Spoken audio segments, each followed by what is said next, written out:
ఈ మిరపకాయలు ఒక 4 రోజుల వరకు ఎండలో బాగా ఎండబెట్టాలి. అప్పుడైతేనే అవి బాగా ఎండుతాయి అన్నమాట. పచ్చి లేకుండా, పచ్చివాసన రాకుండా అయితే కారం అయితే ఉంటుంది ఫ్రెండ్స్.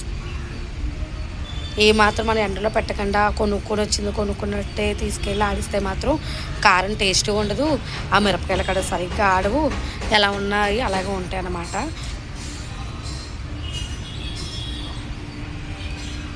మనం ఇందులో కావాల్సిన కొన్ని ఇంగ్రీడియంట్స్ ఏంటివి, ఓన్లీ మనం మిరపకాయలే ఒక్కటే కారం కొడతామా, ఇందులో ఏమేమి కావాలో నేను మీకు వీడియో అయితే చూపిస్తాను. నా ఛానల్ మీకు నచ్చితే కనుక లైక్ చేయండి, సబ్స్క్రైబ్ చేయడం మాత్రం మర్చిపోకండి, ఓకేనా. దీనికి కావాల్సింది మెయిన్ ఎండు మిరపకాయలు. నేను కేజీ తీసుకున్నాను అనమాట. ఇది బాగా ఎండలో ఎండబెట్టాలి. దాంట్లోకి నేను ధనియాలు నేను ఆల్రెడీ కలిపేసాను ఫ్రెండ్స్. ధనియాలు, చెక్క, కొన్ని లవంగాలు,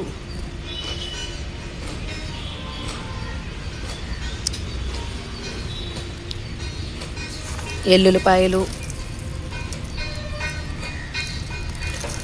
ఇందులోనే జీలకర్ర. బయట మనకి రేటు కేజీ వచ్చి 1200 ఎంతో పడుతుంది ఫ్రెండ్స్. మనకి కారము మనకి బయట స్టోర్లో దొరుకుతుంది. మా సైడ్ అయితే ఎంతే, కారం కేజీ 1200 అలా తీసుకుంటున్నారు. అదే మనం సామాన్లన్నీ తెచ్చుకోవడానికి నాకైతే మినిమం 700 అలా పడింది. ఒక కేజీ మిరపకాయలు 400 అలా పడింది అనమాట. 450 అలా పడింది.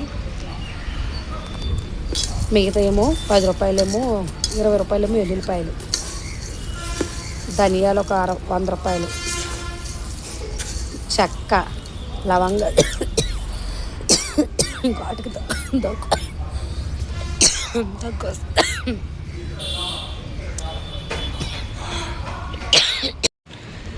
ఈ మిరపకాయలు కారం కొట్టించాక మనం ఒక స్టీల్ బాక్స్లో స్టోర్ చేసుకోవాలండి. స్టీల్ బాక్స్లో కానీ, గాజు కంటైనర్లో కానీ, ప్లాస్టిక్ డబ్బాలో కానీ పెట్టుకొని ఉంచుకోవాలన్నమాట. ఇంకో మా అమ్మ అయితే ఇది ఆల్రెడీ కడిగేసి పెట్టేసింది. స్టీల్ గిన్నె పొడవటిది. అంతే అండి.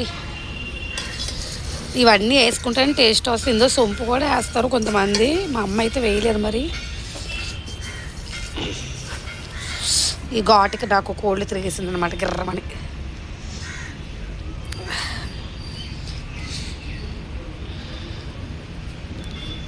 మా వాళ్ళైతే మిల్లుకి వెళ్ళి ఇలాగా నిన్న మిరపకాయలు అన్నీ తీసుకెళ్ళారు కదా ఫ్రెండ్స్, బాగా ఎండబెట్టి అవి ఇలా కారంగా చేసుకొచ్చారనమాట.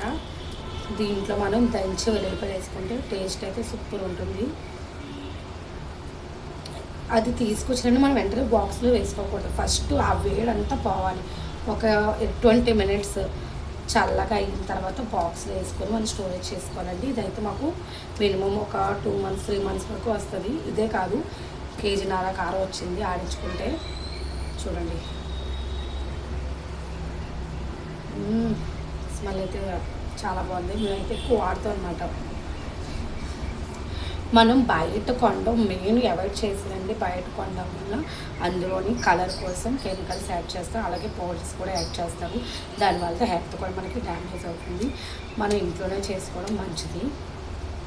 మనకి 1000 రూపాయల్లో కేజీన్నర కారం రెడీ అయిపోయింది. ఇది కూడా ఇందులో 2 ఆటలో స్టోర్ చేసుకున్నాం అనమాట. టోటల్ ఇందులో కొంచెం మా అక్క తీసుకెళ్తుంది.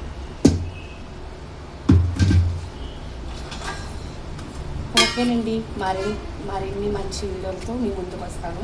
సబ్స్క్రైబ్ చేసుకొని లైక్ చేయడం మాత్రం మర్చిపోకండి. కొత్త వాళ్ళని ఎంకరేజ్ చేయండి, సపోర్ట్ చేయండి, ఓకేనా. బాయ్.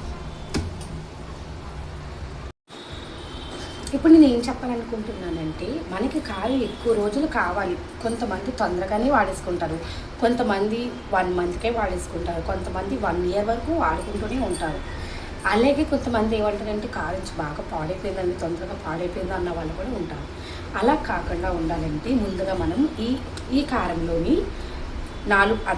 ఆముదం నూనె ఉంటుంది కదండి, ఆముదం నూనె, ఉప్పు వేసి వెంటనే మూత పెట్టకుండా ఒక 10 నిమిషాలు అలా పెట్టి పూర్తిగా ఇది చల్లారాక మనం మూత పెట్టుకొని స్టోర్ చేసుకుంటే కంపల్సరిగా 1 ఇయర్ వరకు కంప్లీట్గా ఉంటుందండి. ఒకవేళ మనం మధ్యలో అయిపోయినా సరే మళ్ళీ ఆడించుకొని సేమ్ ప్రాసెస్ అయితే పాటించాలి. దానివల్ల మనకి కారం పాడవదు.